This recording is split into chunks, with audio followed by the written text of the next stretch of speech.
The current core of the Philadelphia Eagles are going to go down as one of the most clutch franchises, one of the most clutch, maybe dynasties in the history of the NFL, and that was yet again the difference again today against the Kansas City Chiefs. Post-game show for Locked On Eagles coming up next.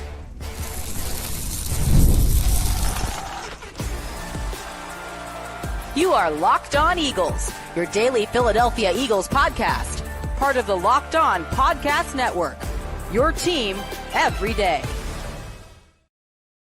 We thank you so much for making Locked On Eagles your first listen each and every day. I'm your host, Louis DiBiase. Welcome in to the postgame show. The 2025 Philadelphia Eagles are now 2-0 after a nail-biting 20-17 win over the Kansas City Chiefs, yet again taking down Patrick Mahomes to get to 2-0 on the year. And this was a stressful one from start to finish. It wasn't always pretty. The passing game had a lot of issues 2 weeks in a row that we are definitely going to get into. The defense made you nervous at the end. A giant touchdown from Tyquan Thornton puts the Chiefs only down 3. An onside kick was attempted. Maybe a fumble on the final tush-push play. Like, this was as much of a roller coaster game as you'll get between the Eagles and the Chiefs, and that's not surprising. This is one of the biggest rivalries in the NFL right now. It's maybe the biggest out-of-conference rivalry in the history of football, but the Eagles get it done. Why? Even though it's not always pretty, things don't always work for this football team in the Nick Sirianni, Jalen Hurts era, but when it has to work, it works. They always find a way to get it done when it matters most against the best of the best. Like, not just their clutch against the Dallas Cowboys or the Washington Commanders or the lesser teams they play on their schedule. No, this is the current dynasty of the NFL and the Kansas City Chiefs that have won 3 Super Bowls, have been to 5 of the last 6 games that compete for the Lombardi Trophy. And the Eagles have beaten them 3 times in a row now for many reasons. But the main reason is, as I said to open up the show, this team, this current iteration of the Philadelphia Eagles will go down as one of the most clutch, big game cores in the history of football.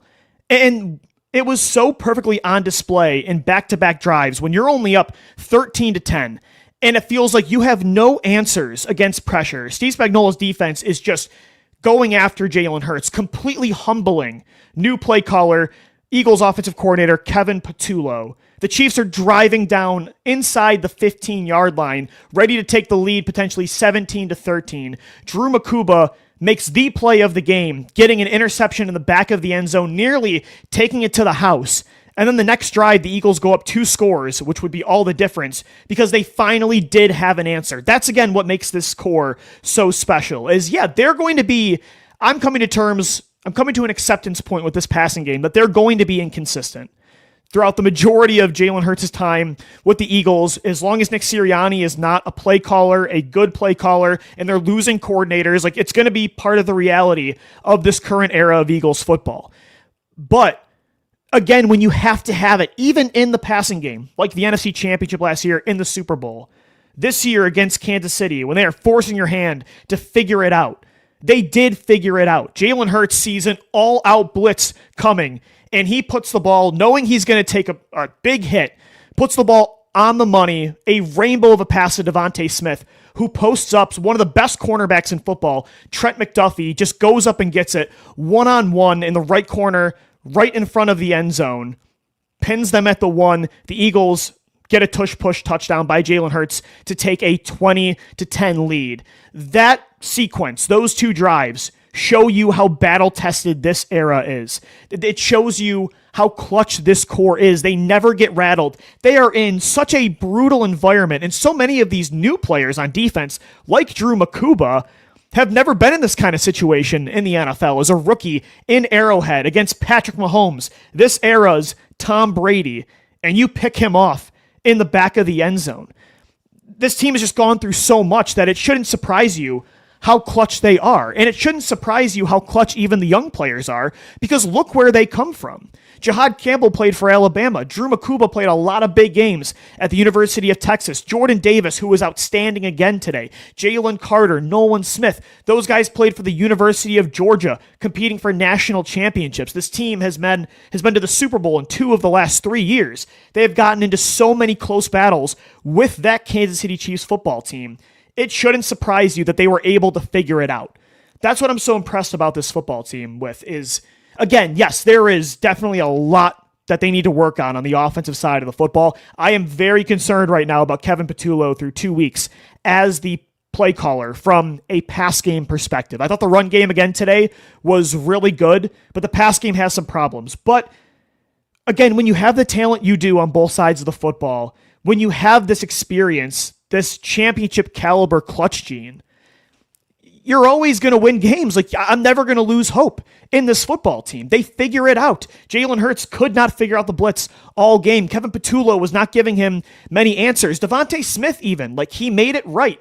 The exact same sequence, the exact same situation happened a few plays before where Jalen put the same ball on the money to him in the left corner by the end zone, and DeVonta Smith dropped the football. DeVonta gets another chance. If you give this Eagles football team a second chance to capitalize on an opportunity, they're not going to let it slip through the cracks. And it's so almost poetic. It's so fitting that Jalen Hurts and DeVonta Smith were the two guys to make the play, because they've been the two most clutch players, in my opinion, on this football team in the last 3-4 seasons. Of course, you can include Saquon Barkley in there and A.J. Brown and so many of those defensive players. But Jalen and Smitty, it always feels like when there's got to be a play to be made, especially against Kansas City, they're the guys. Like, even when they didn't win in Super Bowl 57, Jalen Hurts, the deep ball to DeVonta down the left sidelines to get back in that football game, to tie the game up, it was Smitty that made that play. In 2023, to put the game on ice, Jalen throws a go ball down the right sidelines to win the football game. Guess who was on the other side of that throw? DeVonta Smith. Last year in the Super Bowl, guess who's your leading receiver? Guess who had the dagger touchdown reception from Jalen Hurts? It was DeVonta Smith. So it was kind of fitting for the narrative that those are the two guys that put the game on ice today, and they're going to figure it out. I think the early start of the NFL season is always wonky. It's always up and down. But to get that kind of win week 2, when you have still a lot of moving parts to this roster, against a desperate Kansas City Chiefs football team that until just now has never started 0-2 in the Patrick Mahomes, Andy Reid era, considering how bad the passing game looked for a while, considering the circumstances in the second half, tip of the cap to this football team. They figure it out. And that's what makes this team so special. Again, they are not elite in the way you're used to elite teams looking in the NFL the last decade, the last 10 to 15 years. The Eagles are very old school. They run the football. They lean on their defense. The passing game certainly isn't consistent. They're not special in the way that you're used to seeing special in the NFL, at least in the younger fans' lifetime, in the 21st century, in the 2010s, the 2020s, if you will, probably. But elite is elite. And this team kind of reflects who, like, their two biggest parts are Jalen Hurts and Nick Sirianni, the quarterback and the head coach. They kind of perfectly encapsulate their quarterback and head coach. Like, who their quarterback and head coach is represents who this football team is as a whole. They're elite in their own very special, unique way. Nick Sirianni is not elite as a head coach in the same way that you're used to seeing it across football. He is not elite in the same way that Sean McVay is, or Andy Reid, right? Or, and any of the top coaches in football, even when Bill Belichick was with New England, or the greatest of the greats in NFL history. Jalen Hurts is not the same elite quarterback that you're used to seeing, like you are a Tom Brady or a Patrick Mahomes or the other guys in front of him, like Lamar Jackson and Joe Burrow. He's very unique. But I tried to really push this narrative during the Super Bowl week last year, where different doesn't mean worse, right? And Jalen Hurts, he has his deficiencies as a passer. Nick Sirianni has his deficiencies as a head coach. He's not a good play caller. But I'm just starting to accept, even though I want them to be a lot more consistent as a passing football team, there are certain things that I like in a consistent winner, what I want my organization to look like, how I want my team to be built. You have to just accept this team for who they are, because it works. Like, they are great in their own way. Yes, the passing game needs to be better moving forward, but they're never going to radically change who they are. Like, this is just who they are, and it works. They beat the Chiefs again. This is the Eagles league now. I mean, I don't want to say Kansas City's done, but they've beaten Patrick Mahomes now 3 times in a row in 2023, 2024, and 2025. And they kind of have their number on defense. That defensive performance by Vic Fangio was a masterpiece. The defensive line was great. We're going to get into that performance on defense coming up next as we continue the post-game show. Week 2, the Eagles are now 2-0 after a 20-17 win over the Kansas City Chiefs. We'll be right back right here on Locked On Eagles. All right, guys, before we continue today's episode of the Locked On Eagles podcast, I want to tell you about some of our sponsors for the show. And today we are brought to you by Prize Picks, the daily fantasy app where making the right call can actually pay off. You and I make decisions every day, but on Prize Picks, being right means cashing in. With football back, Prize Picks is the simplest and fastest way to get in on the action. Just pick more or less on 2 to 6 player projections, and you can turn your takes into real prizes, all in less than 60 seconds. I love checking projections like Josh Allen, more or less than 270 passing yards, felt like a given last week. Saquon Barkley, more or less than 1 rushing touchdown, normally is a hit. All you got to do is download the Prize Picks app today. If you use our promo code LOCKEDONNFL, you're going to get $50 in lineups after you play your first $5 lineup. That's code LOCKEDONNFL for $50 in lineups after your first $5 play. Prize Picks, it's good to be right. And guys, today's show, we are also brought to you by BetterHelp Online Therapy. We all turn to some funny places for advice. Your barista, your barber, maybe even a random stranger in the bathroom. But not everyone is the right one when it comes to real support. That's why BetterHelp is here. With over 30,000 licensed therapists and more than 10 years of experience, BetterHelp helps you find your right match. Someone clinically trained and credentialed to guide you through life's challenges. I've been seeing a therapist now for 2 to 3 years, and it's really changed my perspective on a lot of things. As the largest online therapy provider in the world, BetterHelp can provide access to mental health professionals with a diverse variety of expertise. Find the one with BetterHelp. Our listeners get 10% off their first month at betterhelp.com/lockedon. That's betterhelp.com/lockedon. Whew, I'm spent. What another game. Another close nail-biter for the 2025 Philadelphia Eagles. 2 real close wins against the Dallas Cowboys and the Kansas City Chiefs. Only won by 4 against Dallas, only won by 3 against Kansas City. But wins are wins in the NFL, especially early on in the season. And I know there's a lot to work on for the Eagles, especially on offense. This team is not a finished product. But I'm starting to learn the older I get, the more I watch this football team, the different kinds of seasons that you see. Eventually, when you've been watching football for as long as we all have, it feels like you've kind of seen each version of a season.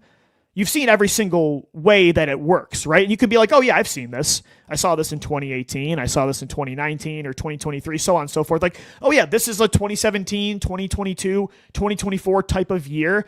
I think we kind of know what we're watching with the 2025 Eagles, but for them to continue to figure it out and win these games, especially early, is so clutch because as we have experienced watching this football team over the years, we know how, I think, difficult it is to be consistent early in the season in September. Like, you look at a lot of teams are not, who they are in September is not who they're going to be in November and December and January. Nobody's a more perfect example of that than the 2024 Philadelphia Eagles. So although I was really upset today with Kevin Patullo, and in the heat of the moment, of course, you have certain feelings about what's going on in the game.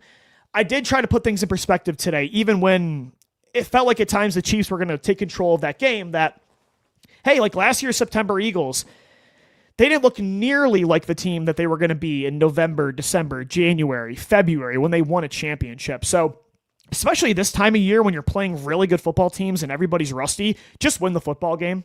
Against Kansas City on the road in Arrowhead, Pat Mahomes needs to win to avoid his first 0-2 start of his career. Just win the game. The fact that the Eagles won that football game.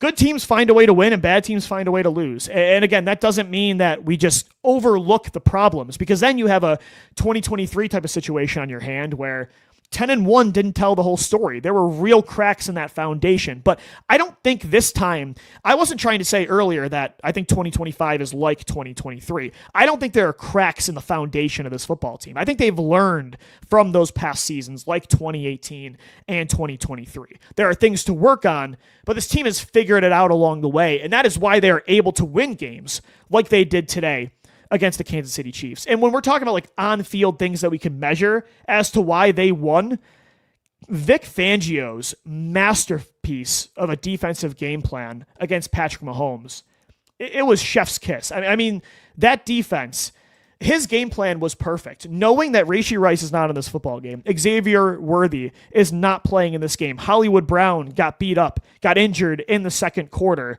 Fangio said, I'm going to go with a lot of different blitz packages. I'm going to play a lot of man coverage. Yeah, Pat Mahomes kind of made you pay for that a little bit the first half because naturally when you're playing man coverage, your back's going to be turned to the quarterback. And if he's a mobile player and the defensive line breaks contain, he's going to find a way to make things happen. And Mahomes certainly did that early in this football game. But they adjusted, they spied him a little bit, and Fangio just gave him a lot of different looks that really worked. I mean, there were safety blitzes through the A-gap. Drew Mukuba got half a sack today. I'm going to talk about Drew Mukuba in a second. The rookie was incredible. Jahad Campbell coming off the edge through the B-gap on some blitzes downhill. I liked some of the stunts that he had running. Lots of man coverage. He dared the receivers to beat him. He said, like, we're not scared of Juju Smith-Schuster and whoever else you're throwing at us. Like, we're going to trust our corners on an island. We're going to send the heat and not let Patrick Mahomes beat us getting outside the pocket. And it worked. And why it's so impressive, not just that, it's impressive overall what Fangio has done to Mahomes and Andy Reid 2 games in a row, Super Bowl 59 and this matchup.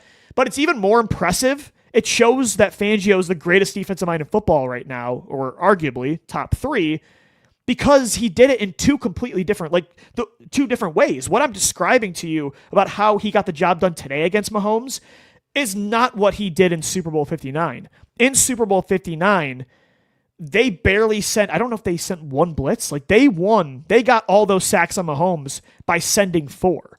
That just shows how Fangio is able to adjust his scheme. He's able to mold it to the strengths of his personnel. He's able to see the situation, the matchup. I love when coaches change their scheme based on the matchup because every football team you play is different, and you shouldn't have the same game plan against everybody. The scheme shouldn't be the same. The Chiefs didn't have receivers today. I would not have wanted them to play this soft zone coverage and give Mahomes all this kind of respect. I like that they said, no, we're going to come after you. Spags did it too. Like, I love Spagnuolo. Like, he's one of my favorite defensive coordinators because Kansas City plays aggressive and they go for the throat. They go for the jugular. And I respect it. Like, they had Hurts kind of in a blender for a bit today. Vic Fangio did the same thing to Mahomes. This was an awesome game with 2 of the best defensive coordinators, the best defensive minds in football, just going at it in a chess match, trying to stop elite personnel on offense, elite quarterbacks. It was such a cool battle to watch. And the Eagles defense got the last laugh. That defensive line it looks just as good as it did last year. Zadarius Smith made a ton of plays today against the run, had half a sack. I mean, to me, that signing looks like a home run already by Howie Roseman. Josh Uche made a couple big plays again today. So did Nolan Smith and Jalix Hunt. The edge group looked really good, which is really pleasing to me because I was a little bit nervous about that spot for a couple weeks in the summer and heading into the season. You look at defensive tackle, Jalen Carter, the Jalen Carter effect. He comes in and look how it impacts Moro Ujoma, is able to get a sack today. And Ujoma consistently won against one-on-ones against the interior of the Chiefs offensive line. Jordan Davis, guys, I think the breakout is here. Jordan Davis was incredible today against the run, but also he should have had a sack that got called back. Got to Mahomes consistently today. Played a lot of the football game, even when he was beat up. Jordan Davis, Moro Ujoma, Jalen Carter, they were great. This defensive line, again, it's new, it's young, it's inexperienced, it's different than what you had last year. Props to Milton Williams today, got a game-winning sack for the Pats. Like, you obviously missed some of those guys, but I don't know if you do. Like, these young players up front for Vic, they look really impressive. And so do the rookies. Jahad Campbell today, 6 tackles total, had a couple really nice pressures off blitzes. And then the player of the game on defense, we got to talk about Drew Mukuba. The reason the Eagles took a safety for the first time since 2011 in the top 2 rounds is because of exactly what Mukuba did today. He is just a playmaker. I mean, look at the different ways he affected the game. Obviously, the interception, his ball hawk skills, that is why you drafted him to replace C.J. Gardner-Johnson. Like, that play encapsulates why Howie finally took a safety in the top 2 rounds. But he also had that sack in the first half coming off the blitz. How about that hit on 3rd and 1 against Hollywood Brown, which led to a turnover on 4th down? Nolan Smith was able to get Kareem Hunt to the ground. That was all made by Drew Mukuba. The rookie was great today. Everybody held their own. I mean, that defense, for you to do that to Pat Mahomes, the best quarterback in football, over the Tom Brady of this era, multiple times now, is really impressive because other defensive coordinators weren't able to do that. Jonathan Gannon was not able to do that. Look at Buffalo. Sean McDermott, it just feels like never has an answer for Andy Reid. It feels like Vic Fangio, at least as of right now, has an answer for Andy Reid. The defense is why you won that football game today. So, just really, really impressive stuff. And 17 points, even when Mahomes has no weapons, like to hold him to that, especially with the way he looked in the first half, is really incredible. Mahomes was only 16 of 29 today, 187 yards passing, 1 touchdown, 1 pick. He led the way rushing with 66 rushing yards. The leading running back for Kansas City was Kareem Hunt with only 31 rushing yards. Pacheco could do nothing, only 22 rushing yards, 53 combined. I mean, all 3 levels of this defense look phenomenal, and that's the main reason I think you're 2-0 right now is because of the second half defense against Dallas, and then the defense this entire game against Mahomes and Reid. But there are some problems on offense, and we got to talk about it. I'm definitely concerned about the passing game, and we got to have a Kevin Patullo conversation coming up next right here on the postgame show for Locked On Eagles. 20-17, the Eagles take it over Kansas City to get to 2-0 on the year. Today's episode of the Locked On Eagles podcast, we are brought to you by Upside. Are you still paying full price for gas? Stop leaving money behind. Get real cash back every time you fill up with the free Upside app. Simply download the free Upside app in the App Store or Google Play right now and start earning cash at the pump today. Use our limited time promo code TOUCHDOWN, and you're going to get an extra 25 cents back per gallon on your first fill up. You can make up to $300 a year just from buying the gas that you already needed. At first, I thought it was too good to be true, but it's totally legit. Real people are getting paid just to make their daily commutes, and you can too. Plus, you can cash out anytime to your bank account, PayPal, or an e-gift card for Amazon and other brands. Don't let this offer drive on by. Download the free Upside app now using our limited time promo code TOUCHDOWN for a limited time 25 cent per gallon bonus. That's promo code TOUCHDOWN. Offers vary by user and location. Go to upside.com for terms and conditions. All right, we are wrapping up the post-game show for Locked On Eagles. 20-17 is the final. The Eagles are 2-0 after a big win today over the Kansas City Chiefs. But I will say, through 2 games, I am nervous about Kevin Patullo. And look, this is his first time being a play caller. Like I said in segment 2, early on in the season, I don't like to put a lot of stock into things anymore because of last year especially. That really changed my perspective. I don't like to overreact in September. Let's see who Patullo is as a play caller in November, December, potentially January and February. But through 2 games, our first impressions, I know you guys are feeling it too. It's not great. It really is giving me PTSD too, because every time the Eagles internally promote from within and make their new play caller, their new offensive coordinator, a guy that was already on the staff, normally it has not worked out. Mike Groh, Press Taylor, Brian Johnson, now Kevin Patullo. Normally it hasn't worked for Doug Peterson. It didn't really work for Nick Sirianni. And right now, at least through 2 weeks, it's not working for the passing game. And again, look, some of this is not a Patullo. I am coming to an acceptance point with the Eagles passing game in the Nick Sirianni, Jalen Hurts era. It's going to be inconsistent, guys. Like, this is just who they are. Like, even when they've had different play callers, Shane Steichen, Brian Johnson, Kellen Moore last year, the passing game, we all know after that Carolina game, it was the big topic of conversation. It's always been up and down in the Jalen Hurts, Nick Sirianni era, even with different play callers. You can't always blame it on the play caller. A lot of it is you have a new play caller every year. There's going to be inconsistencies. When your head coach is not the play caller and there's not that stability, every year is going to be different. You're not going to have that same kind of consistency that Mahomes and Reid have. Like that's just, or Shanahan has in San Francisco, or McVay and Stafford have in LA. That's not going to be the reality. Also with Jalen Hurts is an elite football player, but he's an elite player in a different way. Like he is not and he's much improved over the years, and he is really special as a passer in different ways, like as a deep ball passer. But he's an up and down passing quarterback in the pocket. Like that's just the reality of Jalen Hurts as well. Like he's not a Tom Brady level of player in the pocket. He's elite in other ways. So it's not all on Patullo. That's just kind of the reality of the Eagles passing game. And it's been that way with every single offensive coordinator. But with that being said, in a vacuum, these first 2 games, Patullo this has not been Jalen Hurts' fault. He has been very consistent, in my opinion, through 2 games. I think he was the only thing that worked on offense week 1. And today, he only had, 15 of 22 for 101 passing yards. No touchdowns, no picks either, though. That's big. No turnovers again for the Eagles.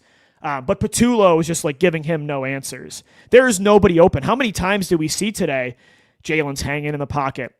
2 seconds, 3 seconds, 5, 6. He's rolling around. He's looking. There is just nobody open. And you're watching and you're like, how is this possible? They have A.J. Brown and DeVonta Smith out there. In my opinion, 2 of the best receivers in football. I think 2 of the top 10 receivers in the NFL.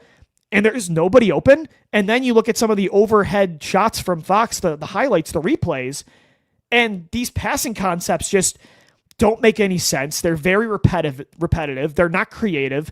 Given the situation of the actual play, the down and distance, you're scratching your head at a lot of it. There's a lot of mirroring routes on each side of the field that don't really complement or interact with each other to help get each other open. It feels very reliant on just execution from the player, and that's about it.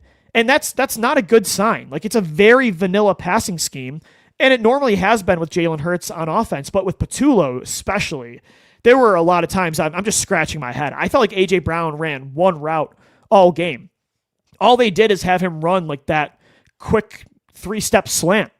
And that was it. Like it felt like Patullo just had no answers for Spags, who was a great defensive mind, but it felt like even at halftime, I would have been like, hey, we're getting our butt kicked against the blitz. Like, let's figure something out. Like, let's give Jalen some hot reads, some quick outs. And in the second half, it was as tough. Like, Hurts luckily was able to make that beautiful pass to DeVonta and figured it out eventually. But I don't know. I'm a little bit concerned about Patullo. And again, it's early on in the season. Like, let's see when he gets his legs under him. But through 2 games, I'm not impressed. Like, I'm sorry. With how good this offensive line is and the weapons you have, Jalen should not be sitting back there for 5+ seconds untouched. And he can't find A.J. Brown or DeVonta Smith or Saquon Barkley or Jahan Dotson or when Dallas Goedert's healthy. Like, that's happened 2 games in a row. And a lot of that is on play design. Some of it's on Jalen, and the receivers got to get open. But I have a hard time believing that Smith and Brown are struggling to get open or that Jalen's not seeing guys open. In the past, that's been reality.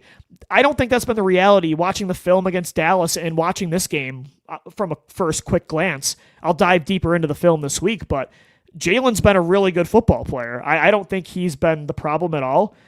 And I just think, even with the inconsistencies that I've accepted in this passing game, you are too talented to put up only 101 passing yards in a football game, even for as good as the Chiefs' defense is too. That's just, it's not good enough. And again, they're going to rely on their run game and the defense to win championships. But the passing game has to, again, it's got to get back to what it was at the end of last year. Super Bowl, the NFC title against Pittsburgh, Cincinnati, the Dallas and Jacksonville game. And I think they will have those big games again. But yeah, Patullo, I'm just concerned, man. Like it's the internal promotions just don't seem to work. And I don't want to say they don't learn from their past because I think Howie Roseman knows. But once a head coach wins a Super Bowl, they kind of get leverage and power to make that decision for themselves, who's on their staff after the fact. Doug Peterson did that, promoting Mike Groh, and Nick's getting that same chance with Patullo. We'll see. Through 2 games, it feels like we're in Groundhog's Day and we're going through the 2018, 2019, 2023 thing all over again. But I hope I'm wrong. But yeah, we'll see with the film. But it was not impressive. And it looks like you guys in the comments pretty much agree as well. Get Brian Johnson 2.0 out of here. Offensive play calling is brutal. Yeah, I mean, and I like this one too from Robert. Look, I'm looking for him to pass for over 300. I'm not looking for him to pass for over 300 yards, but come on, man. 101 passing yards. Like, I agree with that. There's a middle ground between being the best passing game in football and who they were today. Like, they have to be much more effective than that and still be who you are as a run-first offense. There's a middle ground for sure. But, again, a win's a win. This team is so historically clutch, and they have the Chiefs' number. The league right now is the Philadelphia Eagles. They run the NFL, not Kansas City, and the Chiefs are 0-2, and the Eagles are 2-0. We will continue to dive into this matchup. The postcast coming up next. Stay tuned right here. Don't go anywhere. Stick to Locked On Eagles, our YouTube channel. Myself, Harry Mays, Jason Martias. We're going to be going for an hour after this show ends for our postcast, and then I'll have 5 more episodes for you this week on all audio platforms and on YouTube as well. Until then, thanks so much for making Locked On Eagles your first listen each and every day. Thanks so much for downloading, watching, and listening, and let's go Birds. Fly, Eagles, fly.